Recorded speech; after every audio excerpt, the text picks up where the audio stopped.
The world was on fire. It was 1968. Cities burned. Leaders were shot. Hope felt like a memory.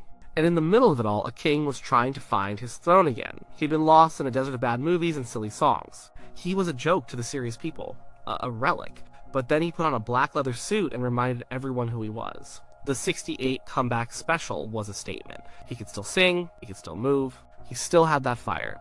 But the world had changed. Music had changed. It wasn't just about shaking your hips anymore. It was about saying something. Bob Dylan was a poet. The Beatles were making art. All soul music was the sound of a movement. If he wanted to be more than a nostalgia act, he had to do more than sing his old hits. He needed a song that mattered, a song that spoke to the moment, and then a song landed in his lap. It was written by a young Texan songwriter. The song was a story, a simple, brutal story. It starts with a birth on a cold and gray Chicago morning. A baby boy is born into poverty. His mother cries. She knows the life he faces. The world is a hungry place.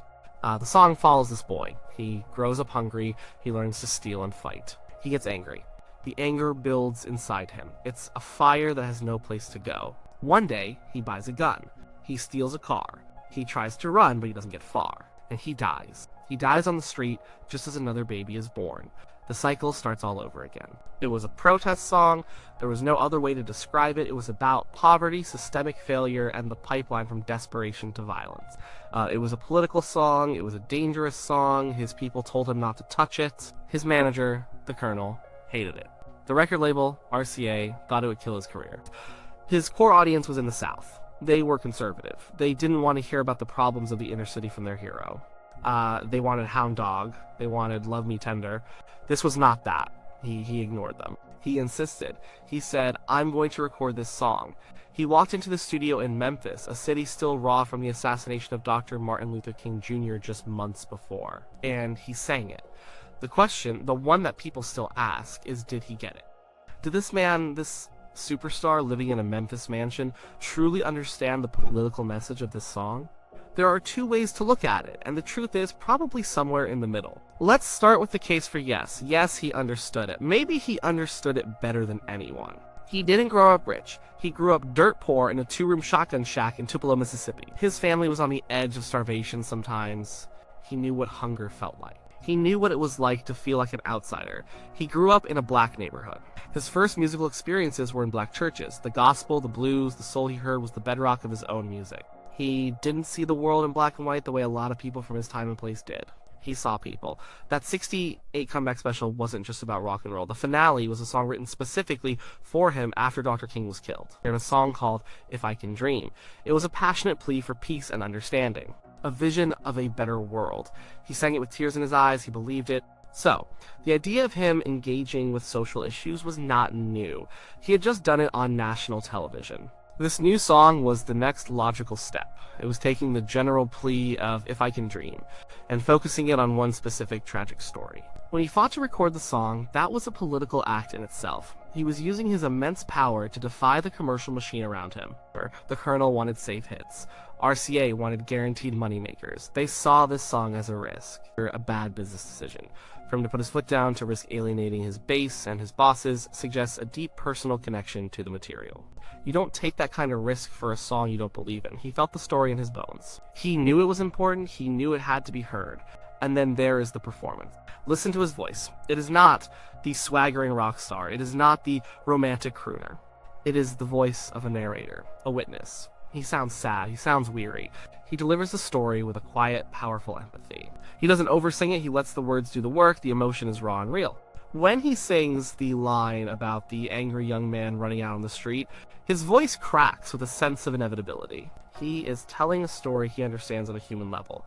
The story of a life wasted. A cycle of pain.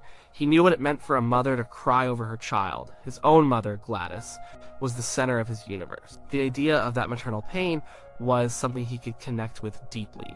He wasn't singing about statistics or policies. He was singing about a boy and his mom, and on that level his understanding was profound. The songwriter, Mac Davis, was worried when he heard the King was going to record his song. He was afraid it would be turned into a loud, over-the-top rock song, but when he heard the final version, he was amazed. He said it was perfect. He felt that the singer had captured the exact tone of sorrow and quiet desperation he had intended. He believed he got it. So the evidence is there, his background in poverty, his proximity to black culture, his previous performance on the '68 special, his battle to even record the song, and his sensitive, heartbreaking vocal delivery. These all point to a man who understood the human tragedy at the heart of the song. But there is another side to the story, the case for no, or maybe the case for not completely. By 1969, he was not the poor boy from Tupelo anymore. He was a global superstar. He lived in a bubble. He was surrounded by an entourage, the Memphis Mafia, who catered to his every whim. He was isolated from the real world. Did he know what was happening in the ghettos of Chicago or Detroit?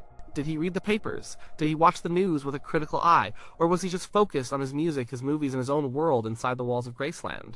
He was not a political activist. He never was. He was not John Lennon staging bed-ins for peace. He was not Bob Dylan writing anthems for the civil rights movement. He was a deeply private person. He rarely gave interviews, and when he did, he steered clear of controversy. He was a patriot. He served his country in the army with pride. He later met with President Nixon and expressed his concern about drug culture and hippies. He was in many ways a conservative man. This makes his choice to sing this particular song even more complex. Was he really trying to make a political statement, or was it a very smart career move?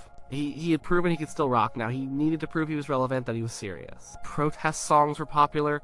Artists who engaged with social issues were seen as important. This song made him look important. It was a massive hit. It put him back on top of the charts and back in the center of the cultural conversations. It was a brilliant piece of branding. The rebel was now a man of conscience. And we have to look at the song through a modern lens too. A wealthy white man singing a song about the struggles of poor, implicitly black people in the inner city. Today, we might call that appropriation. We might question his right to tell that story. The song itself is a plea for sympathy. It points out a problem, a vicious circle. But it offers no solution. It doesn't question the systems of power that create the ghetto in the first place. It doesn't talk about racism, police brutality, or lack of economic opportunity. It just says, look at this sad thing. It creates empathy, which is valuable. But it doesn't call for action or demand change. Did he understand that distinction? Almost certainly not. He saw a sad story. He felt for the people in it. He wanted his audience to feel for them too. But did he understand the deep, complex political and racial forces that created the situation? Well, it's unlikely. His understanding was probably emotional, not intellectual or political. He understood the pain of the individual, but not necessarily the injustice of the system. He was an interpreter of songs, perhaps the greatest of all time. He could take a song and inhabit it, make it his own. He did that with his song. He felt the sadness, he felt the tragedy. He poured that feeling into the microphone. And millions of people felt it too. Feeling something is not the same as fully understanding it. You can feel sympathy for a character in a movie without understanding the historical context of their struggle. He felt the story of the song. He may not have understood the full story of the ghetto. So where does that leave us? Did he get it? The answer is yes and no. It's complicated. He was not a politician. He was not a sociologist. He was an artist. He responded to the song on an artistic and emotional level. He understood poverty because he had lived it. He understood sorrow because he had felt it. He saw the story of a boy born with no chance and a mother left with nothing but tears. And that story broke his heart. And he wanted to share that heartbreak with the world. He didn't need to understand housing policy or economic theory to understand the human cost of despair. He connected with the core message that we are all responsible for each other.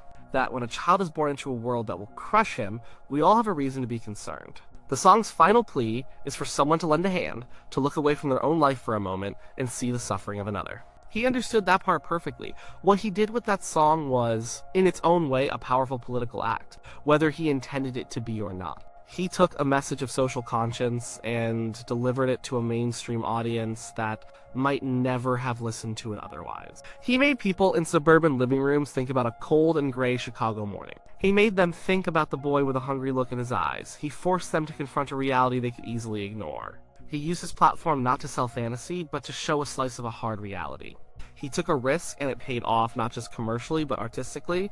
It remains one of his most respected, most enduring performances. In the end, maybe the question isn't whether he fully understood every political nuance. Maybe the more important point is that he cared enough to sing it. He cared enough to fight for it. He cared enough to deliver its story with honesty and grace. He saw the humanity in the song, and he made millions of others see it too. He was a complicated man from a complicated time. His understanding of the world was shaped by his unique and incredible life. He was a poor boy who became a king. He knew both sides of the American dream, the struggle and the excess. He saw a song that talked about the struggle, and he used his royal platform to make people listen. He understood the heart of the song, and for an artist, the heart is what matters most. The song was called In the Ghetto.